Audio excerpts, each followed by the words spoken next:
राधानगरी तालुक्यातील पाटपणाळा इथं मोठ्या प्रमाणात अवैध वृक्षतोड करून लाकूड चोरी केल्याचा प्रकार उघडकीस आलाय। विशेष म्हणजे ही वृक्षतोड खाजगी क्षेत्रासह वन्यजीव विभागाच्या हद्दीतही झाल्याचं पाहणीत स्पष्ट झालंय। याबाबत जमिनीचे सहहिस्सेदार धोंडीराम बोडके, दाऊ बोडके, बजू बोडके व विठू बोडके यांनी सह्याद्री व्याघ्र राखीवचे क्षेत्र संचालक तुषार चव्हाण यांच्याकडे लेखी तक्रार केली होती। त्यांच्या आदेशानुसार वन्यजीव विभागाने घटनास्थळी पाहणी केली। या पाहणीत राधानगरी अभयारण्य क्षेत्रातील पाटपणाळा गावच्या हद्दीत शेकडो झाडांची विनापरवाना तोड झाल्याचं समोर आलंय। यामध्ये ऑस्ट्रेलियन बाभूळ, निलगिरी तसेच इतर विविध प्रजातींच्या झाडांची मोठ्या प्रमाणात कत्तल करण्यात आली। याशिवाय वन विभागाच्या राखीव क्षेत्रातील सुमारे 20 ते 25 ऐन व किंजळ जातीची झाडेही तोडून नेण्यात आल्याचं निदर्शनास आलंय।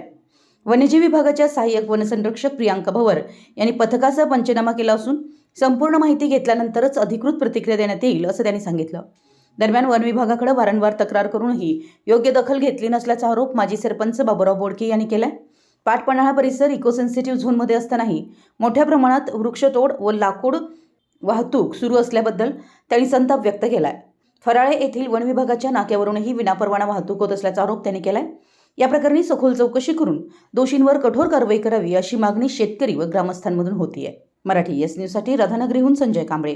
आणि आम्ही इथे राधानगरी ऑफिसला तक्रारी दिल्या, तोंडी सांगितलं तरी सुद्धा त्याच्यावर काही कारवाई झाली नसल्यामुळे कोल्हापूर मुख्य वन संरक्षकांना एक अर्ज दिल्यानंतर त्याची चौकशीसाठी सब डेपो मॅडम इथं आल्या होत्या, पण त्यांनी सुद्धा त्याची काय म्हणावी अशी दखल घेतली असं वाटत नाही। फॉरेस्ट हद्दीतली बरीचशी झाडं तुटलेली आहेत।